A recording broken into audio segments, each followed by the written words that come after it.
Hey, good morning and welcome to Breakthrough Walls. I'm Ken Walls and I am your host. And today I have the one and only Brian Dalmaso on the show. Brian worked directly with Bob Proctor for quite some time. So this is going to be an exciting interview. So do me a favor and share this out. Share it out. Stop what you're doing. Share it out. Sharing is caring. So let's get a bunch of people on here, help them break through some walls today. Stay with us, and we'll be right back with Brian Dalmaso.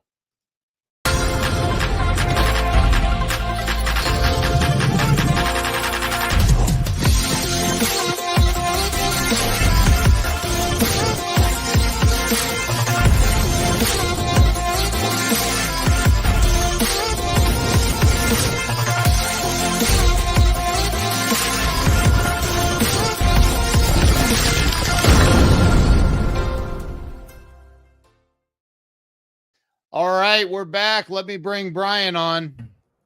Brian, welcome to the show. Hey, Ken, it's good to be here. Thanks for having me. Glad you're here, man. Glad you're here. This is going to be fun. So Brian, I started this, I don't know, a little over 5 years ago or so, 5.5 years ago. And this is really it's your life story in hopes that by you telling about how you had ups and downs and overcame it and that it's going to help other people along the way. So that's what this is about. Start with you telling everybody where you're from, where you were born and raised. Sure. Well, I was actually born in Pennsylvania, but my parents divorced when I was 2, so I really have no recollection of that. And my mom took me and my brother back to Fitchburg, Massachusetts. So I spent the last 50 years in Massachusetts. And about 2.5 years ago, I moved to Delray Beach, Florida, where I'm currently residing. So the word roller coaster comes to mind when you say ups and downs. Yeah. I mean, right. That's that. So where did you end up graduating high school? It was in Fitchburg, Massachusetts. It's a vocational technical high school. We're very blessed to get in there, and I studied machine drafting. Anybody knows that in a technical school, you do trades one week and you do academics the next. So I got a little leg up there, and I had my first mentor that actually helped me get into the General Electric company at age 17, which is an absolute blessing. Wow. GE. So where were you based in That was Massachusetts? at the Fitchburg, Massachusetts plant. It was part of power generation, which I think there was 5 divisions. Okay. And we were working on nuclear steam turbines for submarines and power generation. That's kind of big. Yeah. Yeah. So did you go to college then or? So I went to school nights on GE's dime. I went an engineering program on their dime. So I'd go to school during the day and go to work during the day and go to school on their program at night. Wow. And so you got an engineering degree then, I guess? Partially.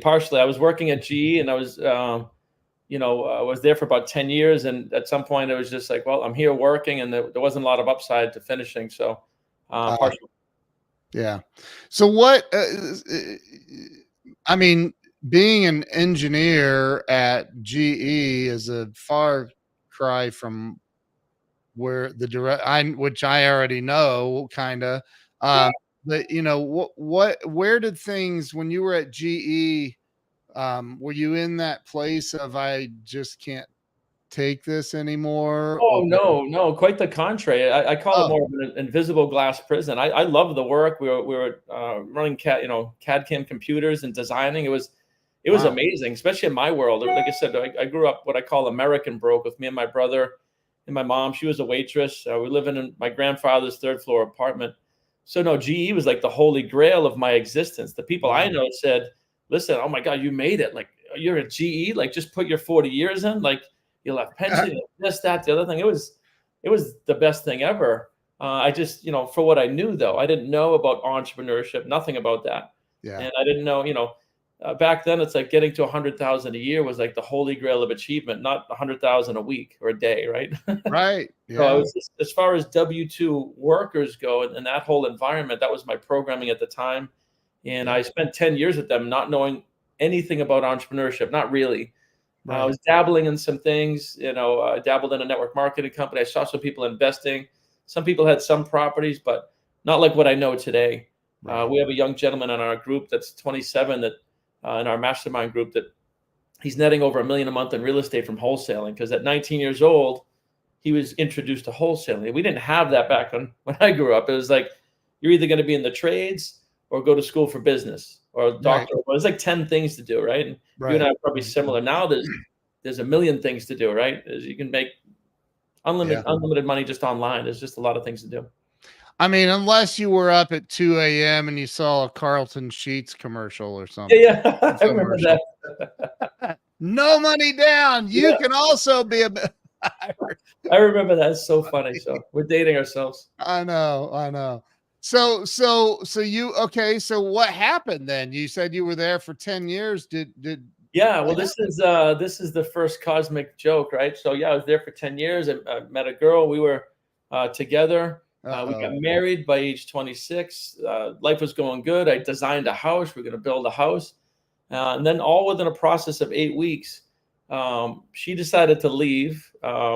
Obviously, it takes two to tango. No hard feelings there. Matter of fact, she works with me full time today in my company, which is another story. But she decided to leave, and then GE closed suddenly. So I lost, Wow. my wife, my brand new child who went to visitation 50-50, ended up Mm, on my buddy's couch. So no job, the house, pretty much everything in a period of 8 weeks. That was the first wow. crash, downside of a roller coaster, right? So yeah, and because I only had one revenue stream and I wasn't an entrepreneur with many revenue streams. It's a pretty serious Yeah. deal. So you I laugh because I've been on my buddy's couch. I get it, man. It I was get actually a day bed out in a really hot sunroom, Florida room, they call them in Ohio. Uh, GE closed, like they just closed that location. that location. They moved all the Yeah. work to Greenville, Schenectady, and I wasn't going to move out of state. Yeah. It was a blessing. Knowing what I know now and where I'm at now is an absolute blessing. I probably would have stayed there. So I call it an invisible prison. Yeah. I enjoyed the work. I was making the illusion of good money, like a 6 weeks vacation. I probably would have stayed there if they didn't close. It's funny because I remember, I mean, I don't, I'm 55 years old. I like it, 100,000 was the goal. Like if you Back got then, to yeah, $100,000, you were freaking loaded. yep, yeah, yeah. Like, It's all you know, relative, right? It's all relative. it's all relative. It's crazy. Yeah, I worked at the Honda factory out of high school. Oh, And okay. I remember back in 89, 90, I'm making like, or no, 88. I'm making like $50,000 a year. Mhm. And I mean, holy crap, I thought I was a pimp. Yeah. Right. So you were I mean, that's a pinnacle in life, I think, when you're sleeping on a buddy's couch and you divorced and company closes and you don't have a job, I'm assuming at the time. Where did things go for you? Did from there? I'm Well, curious. I've always been blessed, and back then, some people might have called it cold. I now know it's awareness. It's being highly aware, unconscious, competent. I've always had the mechanism. It's like, well, it is what it is. You harvest the good and forgive the rest. You just move on. Yeah. Like I don't dwell on things for whatever reason. I now know it's mental programs stored in my subconscious, but Yeah. so I just moved on. I started interviewing. I started taking a lot of different CAD courses. I was a CAD jockey. I knew like 5 different CAD languages. I had a lot of skills, right? Yeah. And I was taking a course in mechanical desktop, and the two instructors were principal engineers that had a startup company. And when I was taking the course, I just blew through all the exercises and started designing my own 3D model, and they were just impressed with that, and they offered me a job right there and then. So I went from the biggest company in the world, or one of, to the smallest, two principal engineers and myself, and we did some amazing work. We were working in the photovoltaics field, solar industry, Oh, and we were okay. designing and building. So I got to design and build in the shop all kinds of equipment for evergreen solar. We did a lot of the equipment for American superconducting wire.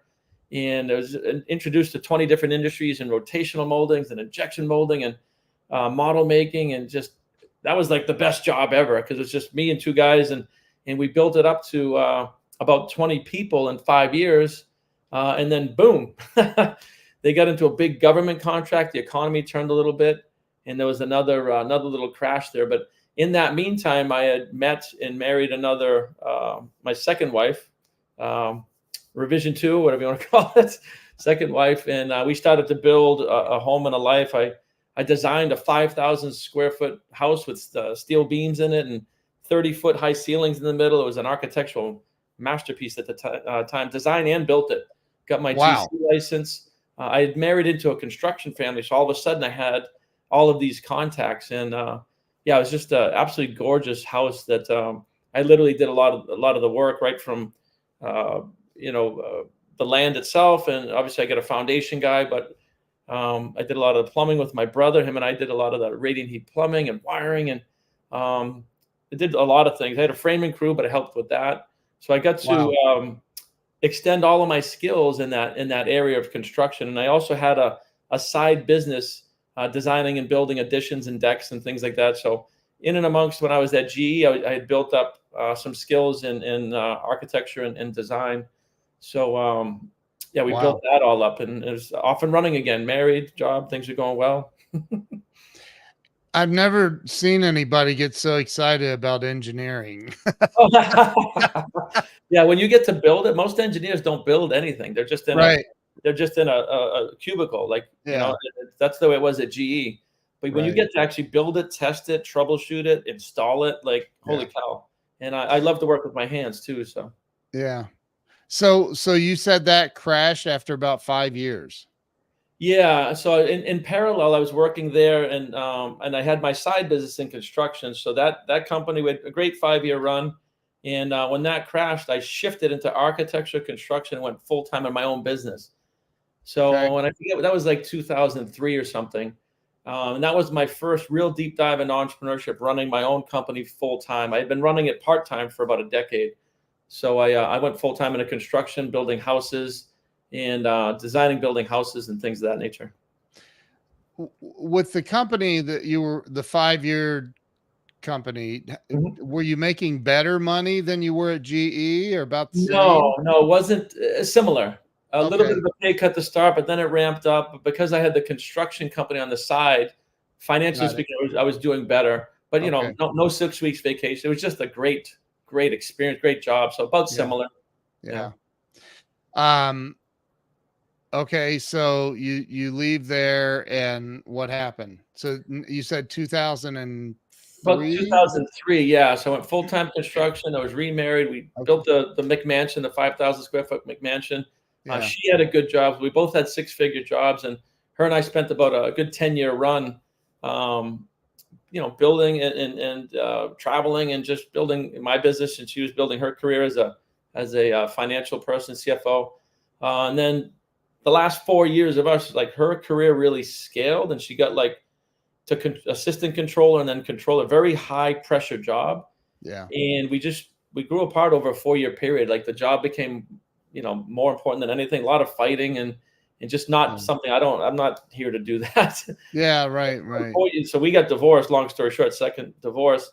But 4 years before we got divorced, I'm like, you gotta like quit your job, go get something less stress. This is killing us. Like she would work 10-hour days and then come home and just, really be upset and angry about her work. And obviously it's a two-way street.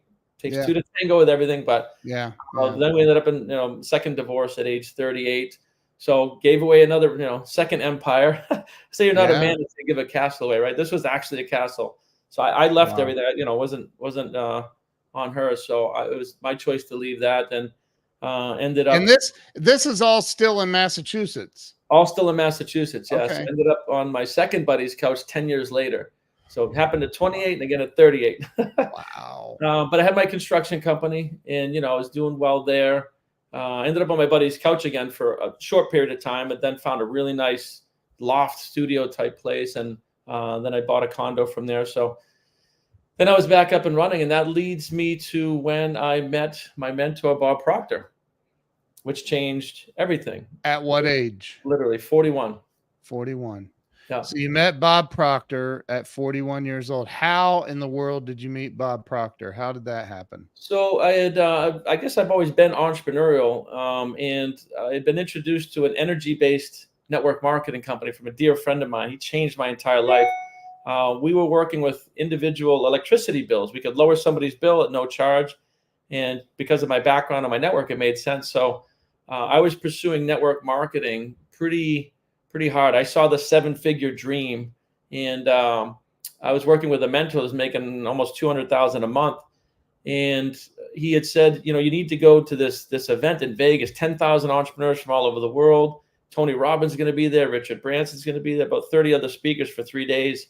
So I went to this event with Eric Worre's GoPro Mastery, and one of the gentlemen speaking, who I had never met, was this white-haired Bob Proctor, and he pulls out, his mind map, the mind-body connection. And he's started talking about, these paradigms, these mental programs that we have from birth, and how you can write new programs consciously into the subconscious and change any aspect of your life. And to me, it's like 40 years came together in one lightning bolt. It made so much sense. I'm like, why isn't this taught in school? And I learned really quickly how to write new mental programs and wealth building and health and relationships and different things. Did you do that on that day, or was it over a period of time? So that day was the introduction. And then I elbowed my buddy. I said, I don't know who this guy is. He said, I'm going to be teaching and coaching this stuff all over the world. Like, this is the holy grail. This is the mind map. Yeah. This is literally the step 1, 2, 3 of how the world's wealthiest people think, act, and operate. Every other speaker that I saw, and they were great, is more motivational, but not like, do this, this, this. Here's how you change the mental programs. Right. And I don't know anybody else other than Bob and people that have been taught that really understand paradigms, how they got there and how to change them. So then it was a period of, like, I had said within 18 months, it was 6 months later, I found myself up in Canada for a week with Bob, me and my new wife, Yeah. and $30,000 for a week. And that's when I got introduced to the idea of being able to work with him and teach and train the content as a PGI consultant. And, Wow. and that was the beginning of really, a massive awareness, massive quantum leaps, and a lot of things changing. Wow. So hang on. Your new wife, did you mean number 3? Number 3. Okay. Okay. So you and your new wife invested $30,000 Mhm. to go spend a week with Bob Proctor. Yep. And how many other people were there? 150 people from around the world. It's something called the Matrix event. It's a week long, it's a 15K per person, week long deep dive into mindset. Wow. Obviously Bob passed, so it doesn't exist anymore, but it's an amazing global experience, very high-end event. Wow. What happened that week for you? Because I as you know, I'm a huge Bob Proctor fan. I'm huge Napoleon Hill fan. What happened that week that you feel like was the biggest shift in your, it sounds like in your life is Yeah. what was happening there? Well, it's just getting educated in how the mind-body connection works. Like, we exist on 3 planes: spirit, intellect, and body, or consciousness, intellect, and body. When you start to understand and study and work on 3 planes, this is how you make quantum leaps. It's getting in harmony with the laws of the universe, right? So Yeah. I had been mostly physical and intellectual up until then, very left brain mechanical. Work 80 hours a week, study certain things, but not tapping into source, or what people call God. Yeah. Not understanding that it's consciousness that moves energy into form, right? It's not energy and matter. Matter is energy in a different form, and it's consciousness that moves it if we focus the consciousness. That's why I have an iPhone over here.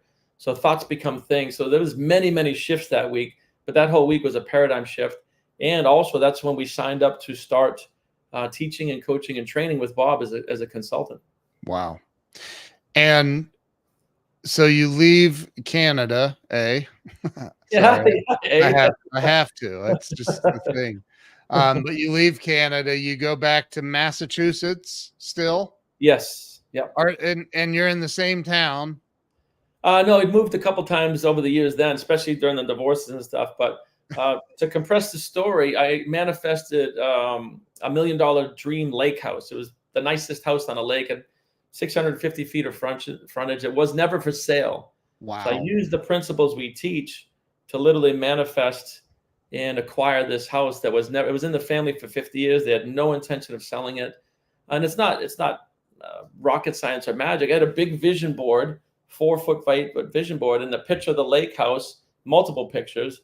And it just caused me to pursue it. I reached out to the guy. He's a business guy. It's like, no, no, no, no, no. So for about a period of 2 years, just kept saying no. And then the timing was right. So because it was on my vision board and the energy was always there, turns out he would be fine with selling it, but it was more of his wife's issue. And long story short, we ended up acquiring it. But that was part of a manifestation and not taking no for an answer. So, I mean, look, the movie, Brian Proctor's been on the show. He's a friend of mine, friend of yours. And Bob, I mean, he talked about, for Bob, everything really skyrocketed with the movie The Secret. Absolutely. And the movie The Secret, and I don't know if it's since then, but the word manifest or manifestation or is a very popular buzzword, Yeah. right? What about the people, and you already know this, I know this, there are people that don't believe that. It goes against their Christian values or their whatever. They don't believe in the word manifest. It's What how semantics, right? It, it's huh? it's really, it's really semantics, and I have a good way to explain that. That's like saying you don't believe in gravity or I electricity. know, It right? really is. It's a universal physics principle. Whether somebody believes in it is irrelevant. Right. It's the process of consciously turning energy into form, and it is part of a co-creation, right? There is a force, whether you believe in God or universal intelligence. We can plant the carrot seed, but we can't grow it. So whatever that force Yep. is what people are referring to as God or universal intelligence. So everything in the physical plane is part of a co-creation, whether it's a family, $100 million business, or ordering a pizza, right? It's all part of co-creation and awareness and understanding. And I get that some people may look at that word in a way that's uh, not what it's intended, but it's literally the process of consciously Yeah. manipulating energy into form, into matter. That's all it is. And it happens when you order a pizza. It's happening whether you're intentional or Exactly. not, right? Like, and Exactly. that people just don't get that Yeah, part, you man. can't not manifest. Right, right. Most You people are woke up this manifesting morning, you exactly. manifested that. Yeah. And most people are just manifesting a physically depressed human being, but that is a manifestation. It's all choice. The challenge and the global challenges, we're not aware. We're not taught this stuff in school, and that's why we have the Matrix Success International continue Bob's work. Because that's a shame. And that's one of the things that when I was 41 years old and I started to use some of these principles, I'm like, how is this stuff not in school? Like, this is Right, simple information. It's not rocket science. right. And that's why I literally shifted gears and we built the Matrix. And I'm literally continuing on what Bob did. My entire rest of my physical life is devoted towards helping people understand this stuff. And obviously, I have other companies and other income streams and things of that nature. But I know why Bob was so passionate and why he did it up to his dying day, because this information needs to get out. But people shouldn't be confused by words like manifestation. I totally agree with that. I I do. I totally agree. I think, um, look, the bottom line is a lot of people attach there's I'm not a lot. I'll go out on a limb and say most people attach some sort of negative vibe with money. They just do Yeah. that. The love of money is the root of all, and all, and it's all, I've always found that to be very curious myself. Like, why are people so hung up on this? Well, you say curious. I'll use the word ignorance. It's ignorant to think that way. And ignorance isn't a bad term. It just means not knowing, not aware. Money's just Right. energy. That's all it is. Yep. Your energy, I'm energy. This notepad's energy. Money's just a form of energy. It's a way of enhancing people's lives. It's a way of curing things like cancer. It's the way we build hospitals. It's the way we evolve. It's the way we barter back and forth. But it's just usually the results of service to many results in money, right? Yeah. And it's like you said, it's the love of money that's the root of all evil. Not money is the root of all evil. If Right. we love money more than people, then that's not going to work out well for people long term. But if you're helping people and you're genuinely looking to do that, then the result is going to be this thing we call money. Which, I Right. mean, there's Bitcoin, there's credit card. Like, money's not even money anymore, right? It's just zeros and Yeah. ones. And truth be told, I was built like all up until age like 42. I was very materialistic, very self-centered, Yeah. very physical. I didn't know any different. There's no courses in evolving like that, right? I Right. was for me and my family and to get ahead, become a I didn't even know why, become a multimillionaire, Yep. very, very left brain, analytical, mechanical. The Yeah. journey with Bob since then has brought me, in touch, very much in touch with universal intelligence or God, whatever you call that, on a daily basis, and understanding the spiritual component. And I've shifted from just wanting to be a multimillionaire to serving people. And when you do that, you don't have to worry about the other part. That's right. That's the interesting side of it. I blame Carlton Sheets. Yeah. Now that you've said, it's so funny because those programs were implanted in my mind too. I'm like, I want to be that dude. Right. My friend Larry Thompson, Taylor Thompson, co-founder of Herbalife, they call it the Lamborghini bikini crowd. Yeah. Like there's just this misnomer. But so talk about, so here you are, 42 years old, you become a consultant for Bob Proctor. You're what does that mean, and how closely did you get to work with Bob over all that time? Yeah, so that was more towards the mid 40s there, and initially, the first year we were working with Bob, we broke every record that PGI had in sales, which caught Bob's attention. I think at that point, they had a program called Thinking and the Result, and at that point, the most anybody had ever consulted or enrolled was 80 clients. And the first year, we did about 240. So that caught Bob's attention. Wow. to really start working with him more like one-on-one and closely. And he's just a fan of results, and especially when you use his programs to get results, right? So I was scaling construction. We were scaling that company.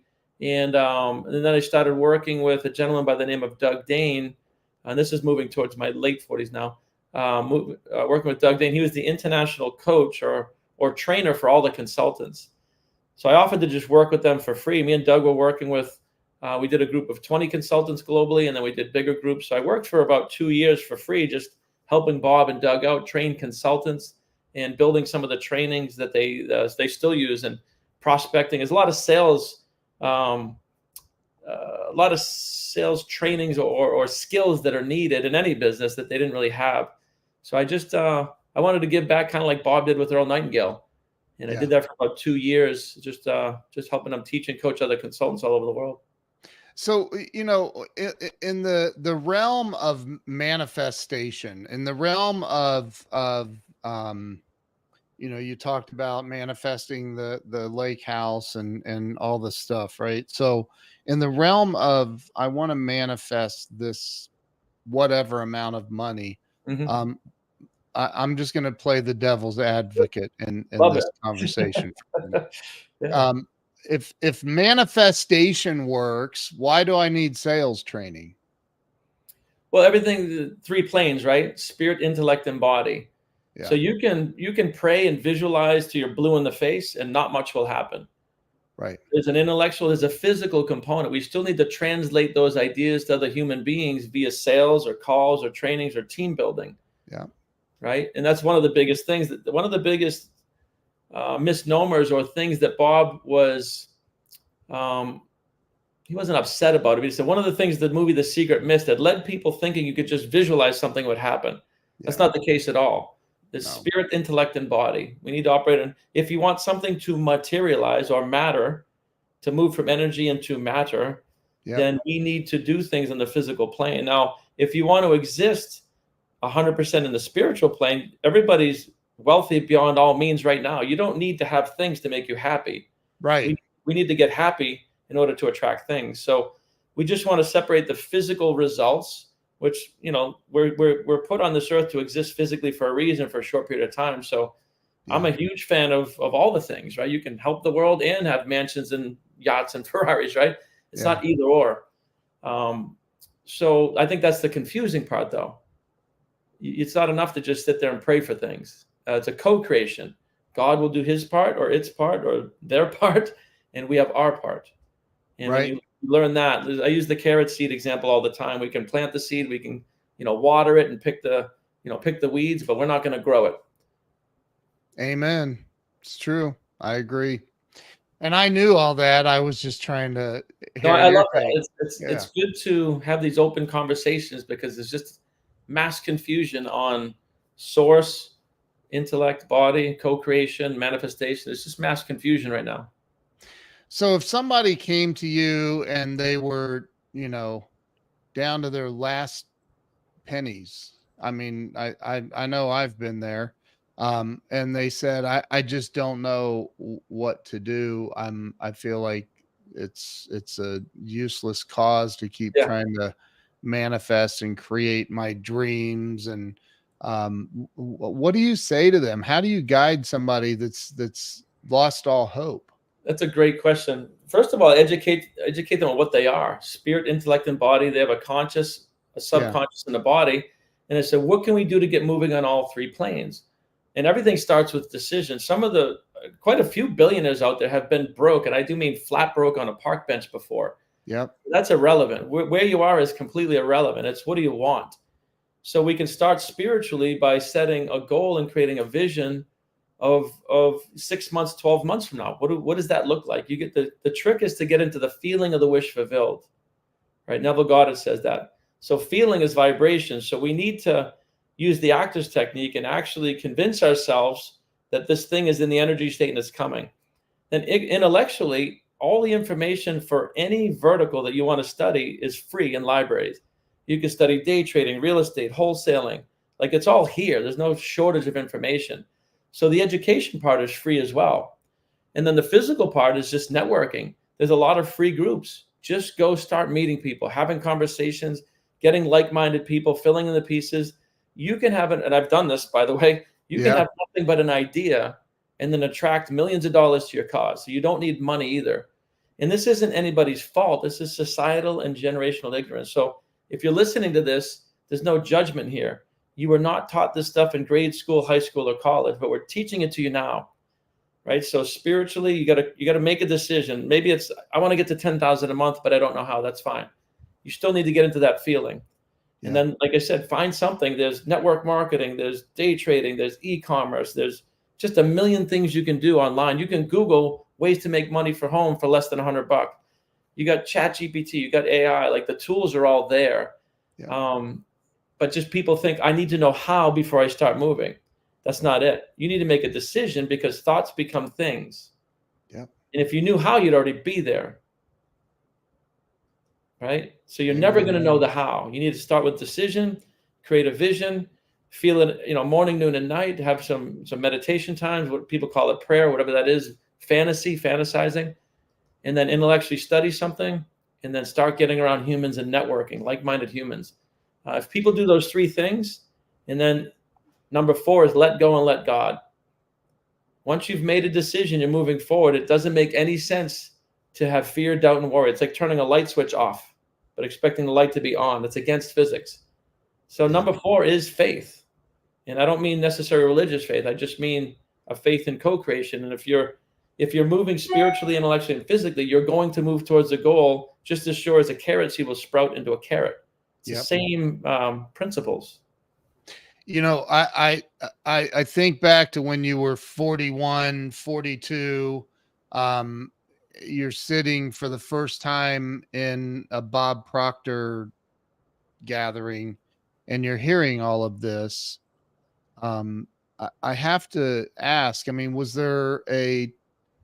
did you ever feel like, yeah, that's all good but things like that never work out for me. No, It's not for always a second. negative. Not for a No? second. Here's why. Because of my mechanical background. Now, when I sat at some Tony Robbins things before, or the prior 40 years, when people are just like, well, it's like, yeah, well, that's great for you, Tony, but what's the steps? Bob shows you and what we're teaching now are the steps, the mind map. I knew instantly because of my mechanical background. When he showed me the stick man, which I know you've seen, actually, Yep. we got this gold guy here. This is what this Hold is. on. Let me give you full screen. Yeah. Explain that to everybody. This is good. So you got the conscious mind, the subconscious mind, and the body. Yeah. Right. So this is where we start to get ideas. The thinking mind, like, oh, I want to get to 10,000, 100,000, a million a month. But it's a fleeting thought. We need to get the idea into the subconscious mind, because the subconscious mind is what drives the body. Even as I'm speaking, I'm just accessing a program called English language, right? I'm not consciously doing anything. Even my hands moving. Right. About 98% of what we do is subconscious. And the subconscious is about 1,000,000 times more powerful at storing these programs, right? This is why it's so difficult to quit smoking. And this is why billionaires wake up every day and they don't think anything about it. They just create wealth. Wealth building and smoking are just mental programs exercised physically, right? So then the body is the instrument of the mind. That's why we need to understand all three elements of what a creative being is, and what our part is, and what God's part is. This thing changed everything for me. It instantly made sense. Just the same way like building a house instantly made sense for me. You start with a foundation, and then you frame all the mechanicals, windows, roof, siding, and then the finishes. So yeah, there was no rejection on my part. I just hadn't seen this information. By then, I think I was about 45 years old. It was more like mid 40s. Wow. Yeah. That's powerful, man. That is very, very powerful. I wonder, because Bob talked a lot about, and I talk a lot about this. I've been on this journey for a very long time. Wayne Dyer was one of my very favorite teachers. Joe Dispenza talks about it. I love Joe. But I wonder about how many people. I think it's probably most people are running bad programs, is just almost everybody. Right. Everybody. Right. Yeah. So my question for you, Brian, would be, how do you interrupt those programs? I mean, if my computer is acting up and I know that there's a program, I just go in and delete it, reboot, and we're good. Right. Yeah, but the human mind's a little more complex, believe it or not. So how do you get somebody to reverse or remove that bad programming and replace it with good programming? So a couple of things come up for me. Number one, there's no such thing as good or bad. It's just, are these programs serving me or not?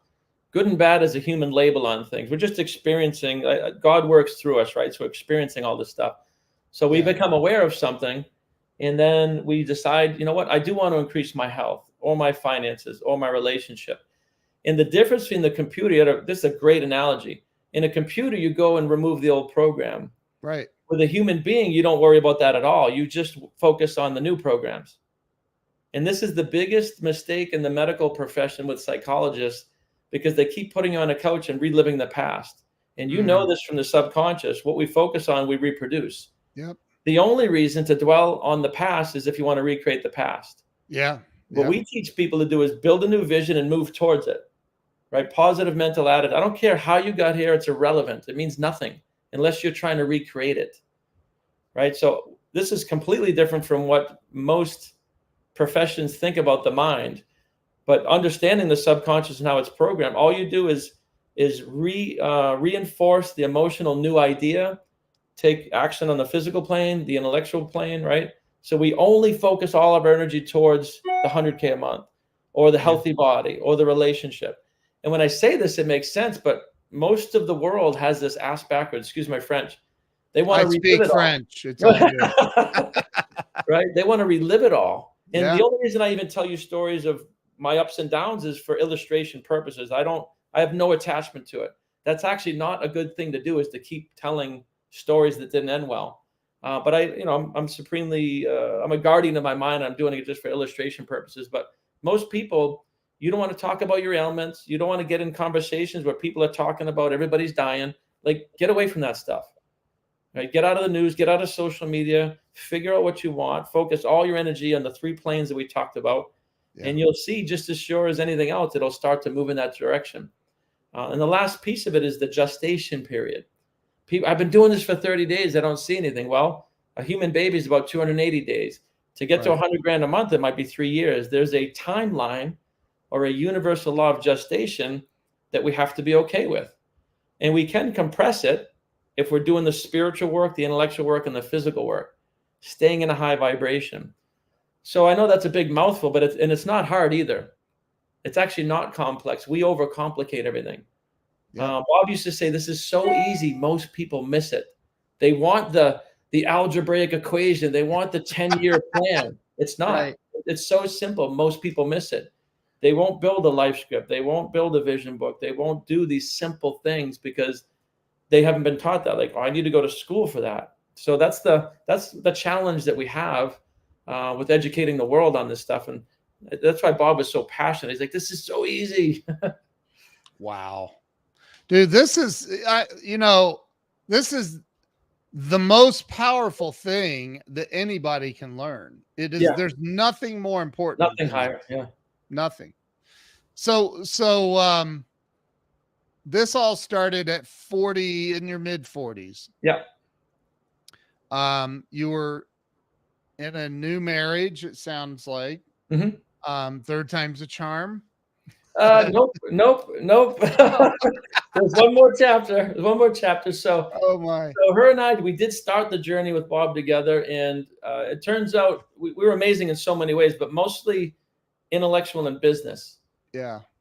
So we actually, right when I got that lake, it was more of my dreams, and I'm like, it's a tough thing when someone has to share you with the world. Yeah. Right. I have so many clients, and I work one-on-one with people, and I pour my heart and soul into them. That's a challenging thing for a spouse to be on the same page with. Yeah. And come to find out, my attraction is so strong. She was more of like a 9-to-5 person that really likes security, stabilization. I am anything. I'm a risk taker, anything but stable. So, right. but since we were in the material, we held hands into the we didn't, no lawyers, no nothing. And then we worked together for a couple of years. Yeah. She was my number one salesperson. She was amazing. She was very, it just wasn't meant to be that way. Yeah. So at one point I had 2 of my ex-wives working with me full time and my new girlfriend. Wow. That confuses a lot of people. They don't understand harvest the good and forgive the rest. And say that again for the people in the back so they can hear it. Harvest the good and forgive the rest. And I've always done that. My ex-wife that I have a daughter with is full-time. She's our onboarding coach. She's amazing. And her and my current girlfriend, soon-to-be wife, are very close friends. They work together every single day. Like, why do we have to, people focus on the bad part, right? Instead of all the good things, Wow. Originally we went up to see Bob and became a consultant for her to have a side hustle, not me. So imagine if I didn't meet her, like it's just a whole host of things. And when you really focus on harvesting the good, your quality of life goes through the roof. You just don't see things bad. You're just always looking for what's good. But more importantly, you maintain relationships that had a lot of value, right? Instead of hanging up on the 1 or 2 things that didn't go well. So yeah. So the 4th time is going to be a charm. Is it harvest the good and forgive the rest, or forget? Forgive. Not forget.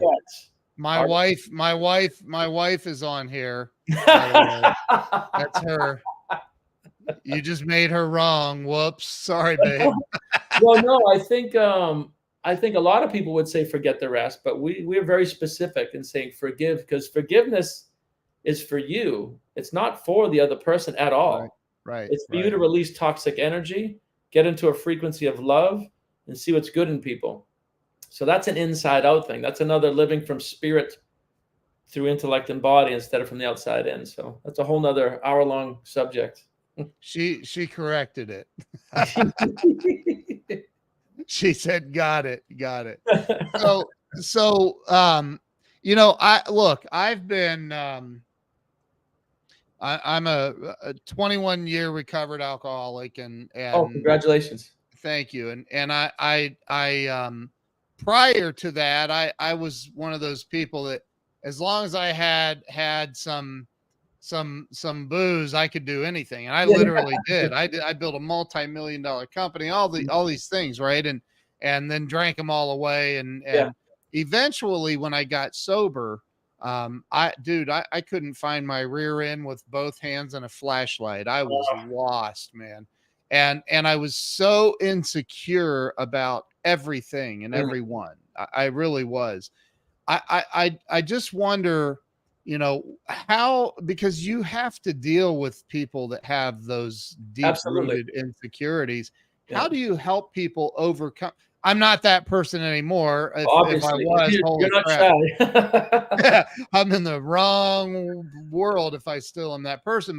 But how do you help people get, I mean, because everybody has those, and Sure. most people have them, right? How do you help people overcome the insecurities, the conversations of I'm not good enough, I don't belong here, all of that stuff? How do you help them overcome that? That's a great question. And the opposite of ignorance is knowledge and understanding. So that's Yes. how we help people. When I show somebody that mind body connection, and you can illustrate when they were a baby, all of these mental program, insecurity is a mental program. That's all it is. Nobody chooses insecurity. It gets installed there by somebody else or some other thing over time. So once we understand that all of these emotions are mental programs stored in the subconscious mind, and most of them were given to you by other ignorant people over time since birth, we can say, wait a minute, like, when did I choose insecurity? Like, and you don't have to worry about why or when, but you can put it in a bucket and say, okay, insecurity is a mental program. What is the opposite of that? Well, confidence. Now, how do we install Mm, the confidence program? Well, you write out what people call affirmations or affirmative statements, right. and you repeat them morning, noon, and night. And you do what we call as mirror work. That's part of it, right? Right. There's a physical, a spiritual, and intellectual part of it. And then you consciously do things like go to Toastmasters. You just throw yourself into the fire. I don't care if you're crapping your pants, you do it anyway. Like you push through terror barriers. You do the opposite of what an insecure person would do. Even if it puts you into cold sweats, and you'll find that you survive. And Right. if you keep doing that, you keep taking these steps weekly and daily. That's why I'm such a huge fan of the network marketing industry, is because any network marketing company, they just put you right into personal development. They want you to start presenting, teaching, coaching, training. The skills I learned in network marketing are that of multi-hundred millionaire. You can't pay for that kind of education, but No. it gets you to break through those little barriers. So the first thing is just making somebody aware. And this is what I want to say to the audience too. And I really want them to absorb this. Wherever you are, with whatever's going on, whatever shape you're in, it's not your fault. The biggest Mm, thing, you can just let go of the bricks, put the 20 tons of garbage down. It's not your fault where you're at, not unless you've been studying the same stuff, which is almost nobody. It's a result of generational and societal ignorance and environmental programming over time. You were born where you're born. Wasn't your parents' fault either. Even if you come from massive abuse, it's not those people's fault either. Human beings, we get programmed. Nobody's born into being a terrorist or somebody that's just a complete savage. They have things happen to them, and they get wired and programmed and molded, right? mm, So we can let all that go and stop blaming. We can forgive all that, right? Because we don't want to recreate any of that, and just start to, like, once you let all that energy go, you free up all kinds of new energy. That's the right. biggest challenge. Most people are just trying to figure out how did I get here instead of figuring out where am I going. Wow. So we That's have another phrase, powerful. right? It's not your fault, it's your programming. And it's okay. Let's just start building new programs. I remember very, very clearly, Jack Canfield in the movie The Secret Mhm. says, a lot of people say I was abused, and I saw he goes, I was abused. I saw my mother abused. And he goes, that's actually called the so what? Like, so what? Yeah. What's next? Like, are you going to live there? Are you going to stay there? Because Right. that's just a program you're running. Yeah. Yeah. Dude, this is powerful, powerful, powerful. Look, Debbie Bettendorf is saying, "Hey, let's bring him back for another Well, hour." I'd be happy to. I could talk for hours, and there's just so much information that Bob's given me, and that Yeah, I yes, we have a business doing. I would do this. This is what I'm going to do forever. I know why Bob got kind of addicted to it, and I just want to turn the lights on for as many human beings. That's why I'm super grateful for you bringing us on the podcast, and Yeah. any way we can get the information out, because it's not rocket science. Even a cap full of this will change everybody's everything, especially the part where it's not your fault. It's programming. It's not these people that might have done things.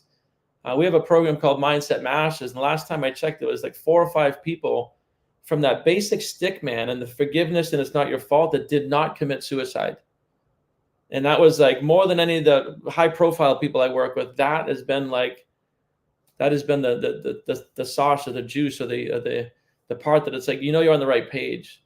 So it's somebody doesn't have to take a $10,000 program. It's just a little bit of this stuff can start to change some things. And as soon as you catch on to hope, and it's like, wow, okay, this is why I'm here. It's not my fault, but let's do something about it. That's when you got somebody, when you can turn them back to hope.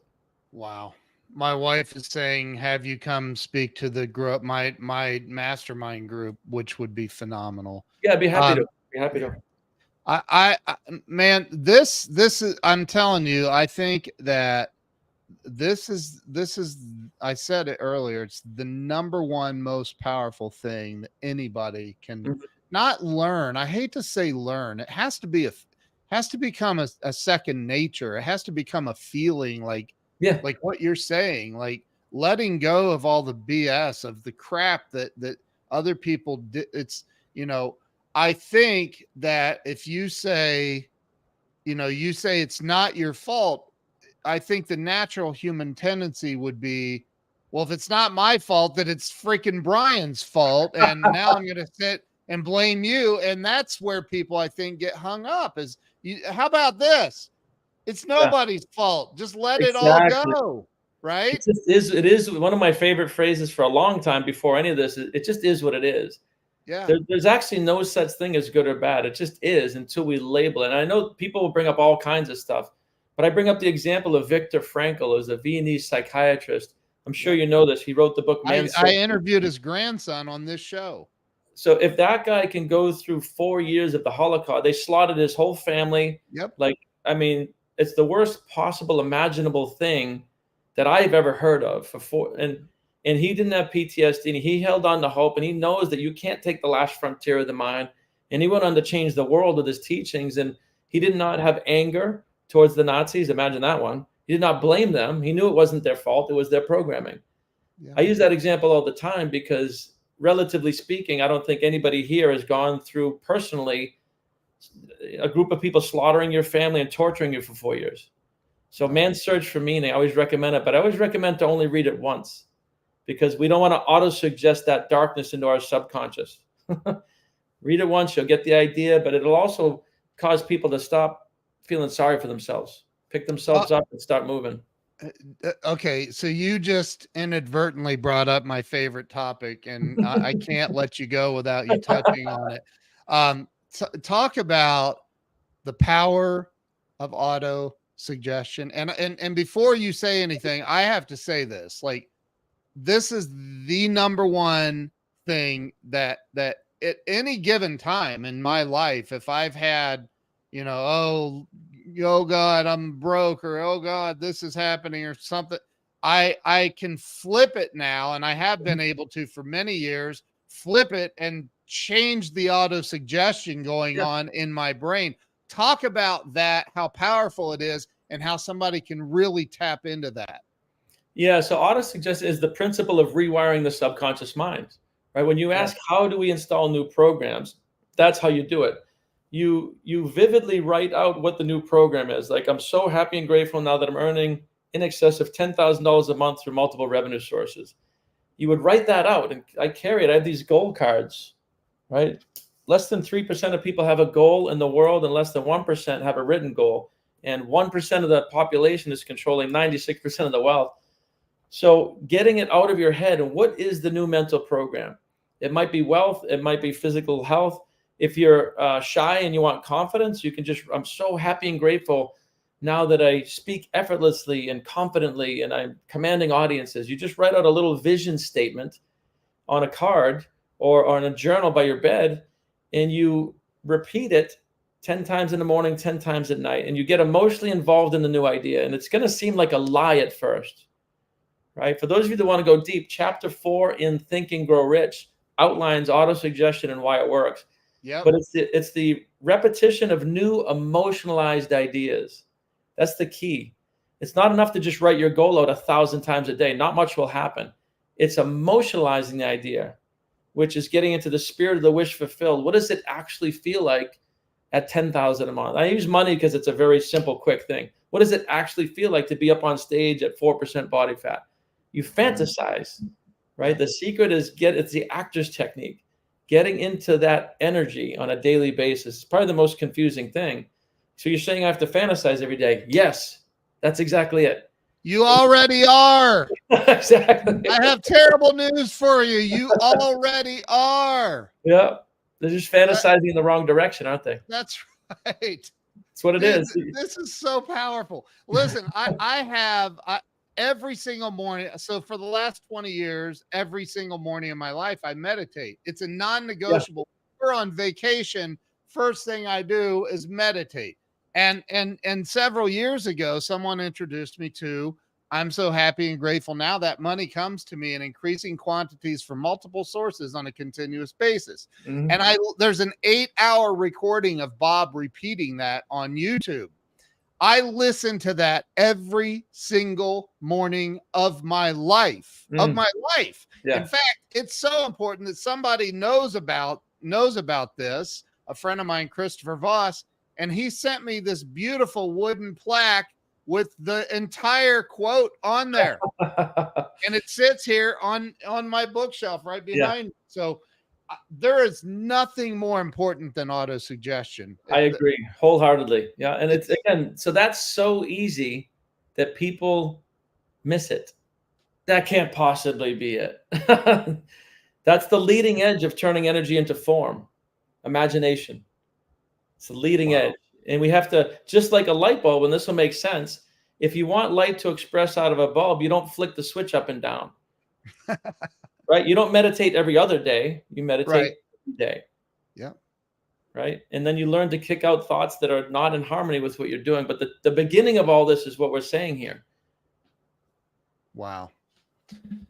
Brian, wow, man. You've got a powerful, powerful story. Have you written a book about this? I have not, but we're gathering. I can't remember at what age Bob wrote his first one. It's right now we're focusing most of our time impacting everything from free. We work with all the way from free to billionaire, but we're launching our company international, and just I will write some books at some point, but I'm still in the living it phase. I use this stuff for myself, so I'm not perfect. I'm working on this stuff every day, just like you guys.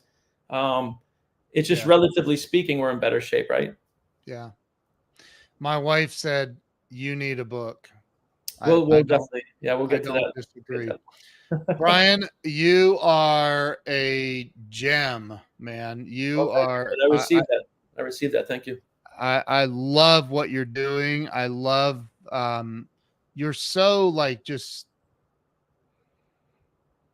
chill.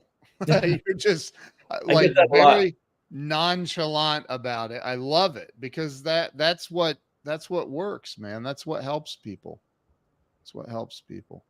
So thank you. Is there a website that people can follow you, learn more about you? Yeah, absolutely. I appreciate you asking. So matrixsuccessinternational.com. Matrix Success. I'm going to put it up on the screen. Very cool. International.com. And we have some .com. We have some really cool things. A lifestyle assessment. It's like we call it the wheel of life, where you take a little quiz and you measure your physical environment, your business, your finances, your friendships, your love life, philanthropy, spirituality, a couple other things there. But so you can get a snapshot. We call it the wheel of life because it makes like a wheel. And a lot of people, it's like, try driving down the street on that. And so we get some really cool things, almost like taking an x-ray across 10 different points. So you have a starting point. You have a starting point. The other thing, if people want to hit me up on Instagram, it's just Brian Dalmaso, which is BrianDalmaso. So we respond to Instagram as well.